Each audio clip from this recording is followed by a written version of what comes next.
ದಾಸಶ್ರೇಷ್ಠ ಭಕ್ತ ಕನಕದಾಸರ ಪುತ್ಥಳಿ ಅನಾವರಣ ಪಟ್ಟಣದ ಗಾಂಧಿ ವೃತ್ತದಲ್ಲಿರುವ ಕನಕ ಉದ್ಯಾನವನದಲ್ಲಿ ನಡೆಯಿತು.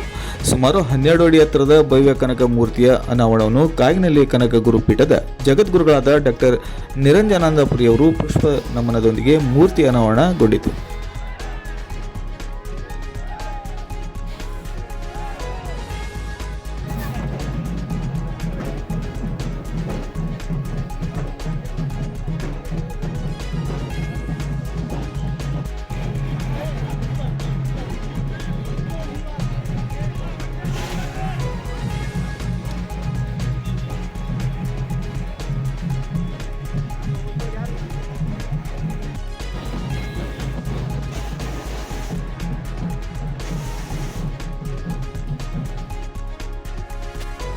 ನಂತರ ಪಟ್ಟಣದ ಬಾಬು ಜಗಜೀವನರಾಮ್ ಭವನದಲ್ಲಿ ಸಭಾ ಕಾರ್ಯಕ್ರಮಗಳು ಜರುಗಿದವು. ಈ ಸಂದರ್ಭದಲ್ಲಿ ಡೋಳು ಬಾರಿಸುವ ಮೂಲಕ ಶಾಸಕ ಶ್ರೀನಿವಾಸ್ ಮಾನೆಯವರು ಕಾರ್ಯಕ್ರಮವನ್ನು ಉದ್ಘಾಟಿಸಿದರು. ಈ ಸಂದರ್ಭದಲ್ಲಿ ಹೋತ್ನಳ್ಳಿ ಸಿದ್ದಾರೂಢವರ ಸ್ವಾಮೀಜಿಗಳ ಸಾನ್ನಿಧ್ಯದಲ್ಲಿ ನಡೆದ ಈ ಒಂದು ಸಭಾ ಕಾರ್ಯಕ್ರಮದಲ್ಲಿ ಕರ್ನಾಟಕ ಪ್ರದೇಶ ಕುರುಬರ ಸಂಘದ ಜಿಲ್ಲಾಧ್ಯಕ್ಷ ನಾಗರಾಜ್ ಅನ್ವೇರಿ, ಉಪಾಧ್ಯಕ್ಷ ದಾನಪ್ಪ ಗಂಟೇರ್, ಮಾಜಿ ಶಾಸಕರಾದ ಶಿವರಾಜ್ ಸಜ್ಜನರ್, ಮಾಜಿ ಪುರಸಭಾ ಅಧ್ಯಕ್ಷ ಯಲ್ಲಪ್ಪ ಕಿತ್ತೂರ್ ಸೇರಿದಂತೆ ಕುರೆ ಮತ್ತು ಉಣ್ಣೆ ನಿಗಮದ ಮಾಜಿ ಅಧ್ಯಕ್ಷ ಭೋಜರಾಜ್ ಕರುಜಿ, ತಾಲೂಕು ಅಧ್ಯಕ್ಷ ಮಹೇಶ್ ಪವಾಡಿ, ಸುರೇಶ್ ದೊಡ್ಡಕುರ್ವರ್, ವಿನಾಯಕ್ ಕುರ್ವರ್, ಕೆಪಿಸಿಸಿ ಕಾರ್ಯದರ್ಶಿ ಪ್ರಕಾಶ್ ಗೌಡ್ ಪಾಟೀಲ್, ಕೃಷ್ಣ ಮಾಸನಕಟ್ಟಿ, ಮಾಲ್ತೇಶ್ ಬ್ಯಾಗವಾದಿ, ಹಿರಿಯರಾದ ಎಸ್ ಬಳ್ಳಾರಿ, ಎಂಬಿ ಕಲಾಲ್ ಸೇರಿದಂತೆ ಸಮಾಜದ ಮುಖಂಡರು, ಪ್ರಮುಖರು ಇತರರು ಉಪಸ್ಥಿತರಿದ್ದರು.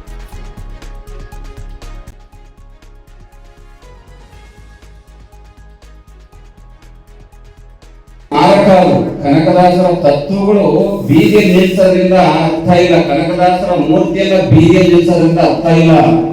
ಕನಕದಾಸರ ತತ್ವವನ್ನ ನಮ್ಮ ಹೃದಯದಲ್ಲಿ ನಿಲ್ಲಿಸೋಣಂತದ್ದು ಇದೆಯಲ್ಲ, ಅವಿಭಕ್ತ ಜನಸಾಮಾನ್ಯರಲ್ಲಿ ಮುಂದೆ ಬರಬೇಕು ಅನ್ನೋದು, ಅವಾಗ ಸಾರ್ಥಕತೆ ಬರುತ್ತೆ ಅನ್ನೋದು.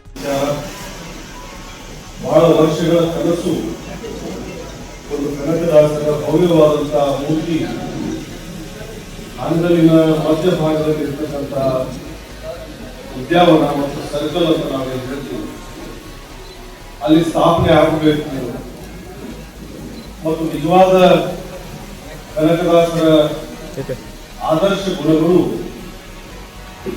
ನಮ್ಮ ಇಂದಿನ ಪೀಳಿಗೆಗೆ ಅದನ್ನ ಅರ್ಥೈಸುವ ಮೂಲಕ ಜೀವನದಲ್ಲಿ ನಾವು ಯಾವ ರೀತಿ ನಡಿಬೇಕು ಅನ್ನುವಂತ ಒಂದು ಮಾರ್ಗದರ್ಶನ ಆ ಮೂಲಕ ಆಗಬೇಕು ಅನ್ನುವಂಥ ದೃಷ್ಟಿಯಿಂದ ಸಮಾಜದ ಎಲ್ಲ ಮುಖಂಡರು ಕಷ್ಟಪಟ್ಟು ಶ್ರಮ ವಹಿಸಿ ಆ ಒಂದು ಸುಸಂದರ್ಭ ಇವತ್ತು ನಮ್ಮೆಲ್ಲರಿಗೂ ದಯಪಾಲಿಸಿದೆ.